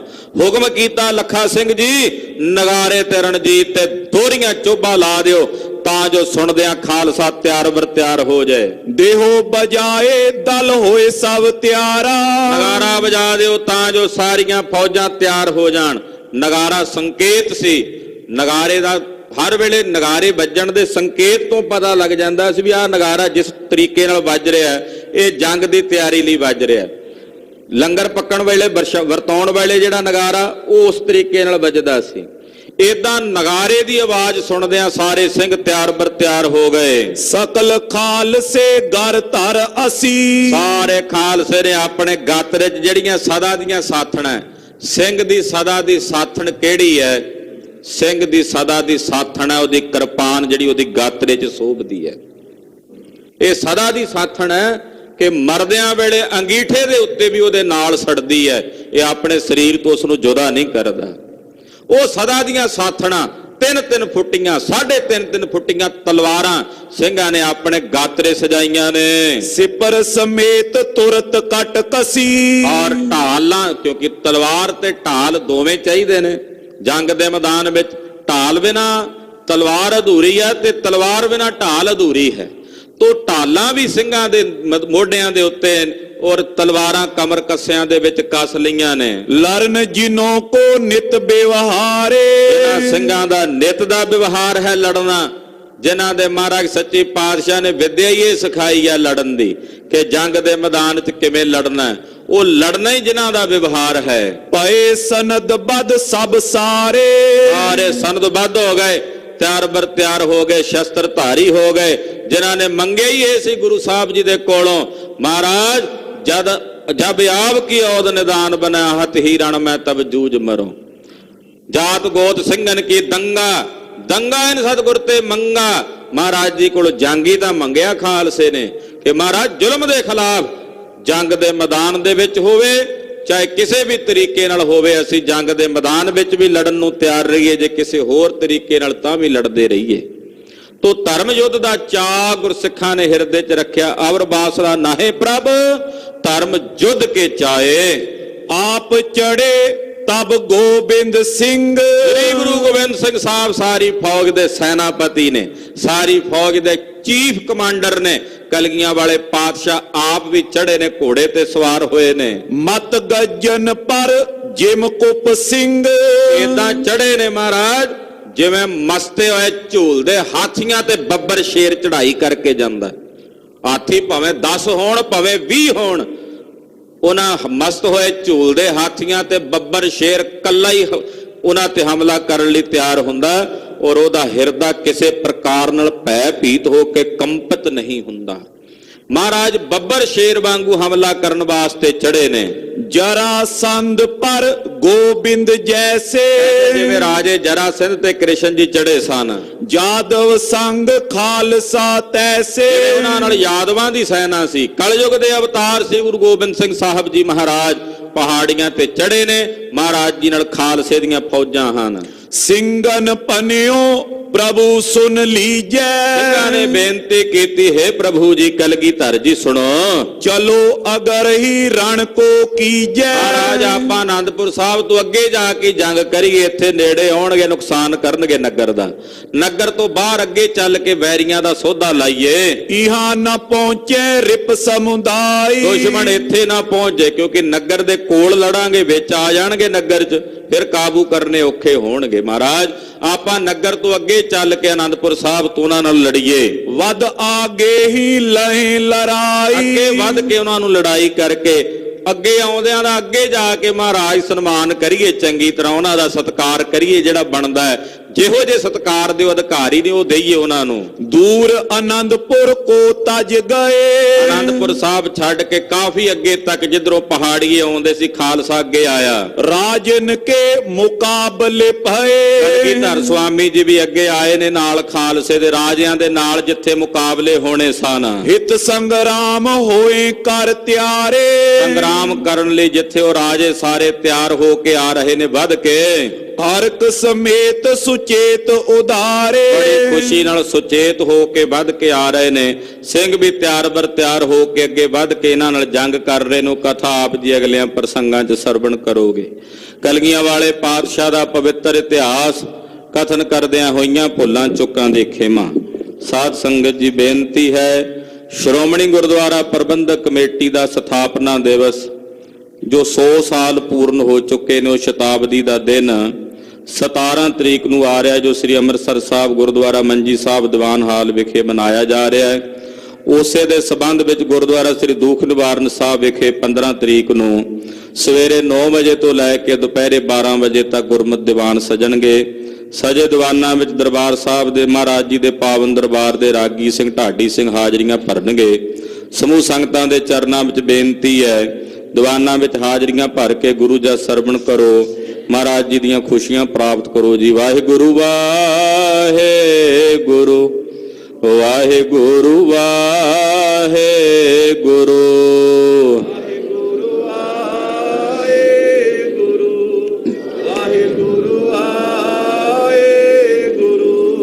ਵਾਹਿਗੁਰੂ ਵਾਹਿਗੁਰੂ ਵਾਹਿਗੁਰੂ ਵਾਹਿਗੁਰੂ।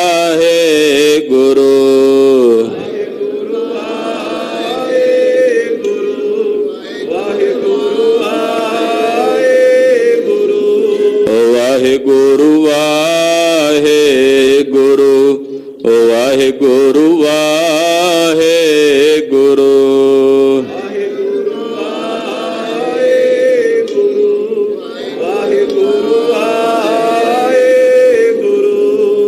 ਅਚੁੱਤ ਹੈ ਪਾਰ ਬ੍ਰਹਮ ਅਗਨਾਸ ਪੂਰਨ ਹੈ ਸਰਬ ਮੈਂ ਦੁਖ ਭੰਜਨ ਗੁਣ ਤਾਸ ਸੰਗੀ ਹੈ ਨਿਰੰਕਾਰ ਏ ਨਿਰਗੁਣ ਸਭ ਟੇਕ ਗੋਬਿੰਦ ਹੈ ਗੁਣ ਨਿਧਾਨ ਜਾਂ ਕੇ ਸਦਾ ਬਬੇਕ ਅਪਰੰਪਰ ਹਰ ਹਰੇ ਐ ਪੀਓ ਵਣਹਾਰ ਸੰਤਹ ਕੈ ਸਦਾ ਸੰਗ ਨਿਧਾਰਾ ਆਧਾਰ ਠਾਕੁਰ ਹਾਂ ਦਾਸਰੋ ਮੈਂ ਨਿਰਗੁਣ ਗੁਣ ਨਹੀਂ ਕੋਏ ਨਾਨਕ ਦੀਜਾ ਨਾਮ ਦਾਨ ਰਾਖੋ ਹੀ ਐ ਪਰੋਏ ਆਏ ਪ੍ਰਭ ਸ਼ਰਣਾਗਤੀ ਕਿਰਪਾ ਨਿਧ ਦਿਆਲ ਏਕ ਅੱਖਰ ਹਰ ਮਨ ਬਸਤ ਨਾਨਕ ਹੋਤ ਨਿਹਾਲ ਵਾਹਿਗੁਰੂ ਨਾਮ ਜਹਾਜ ਹੈ ਚੜੇ ਸੋ ਤੇਰੇ ਪਾਰ ਜੋ ਸ਼ਰਦਾ ਕਰ ਸੇਵੰਦੇ ਗੁਰ ਪਾਰੇ ਉਤਾਰ ਨਿਹਾਲ ਵਾਹਿਗੁਰੂ ਨਾਮ ਜਹਾਜ ਹੈ ਚੜੇ ਸੋ ਤੇਰੇ ਪਾਰ ਜੋ ਸ਼ਰਦਾ ਕਰ ਸੇਵੰਦੇ ਗੁਰ ਪਾਰੇ ਉਤਾਰ ਨਿਹਾਰ ਵਾਹਿਗੁਰੂ ਜੀ ਕਾ ਖਾਲਸਾ ਵਾਹਿਗੁਰੂ ਜੀ ਕੀ ਫਤਿਹ।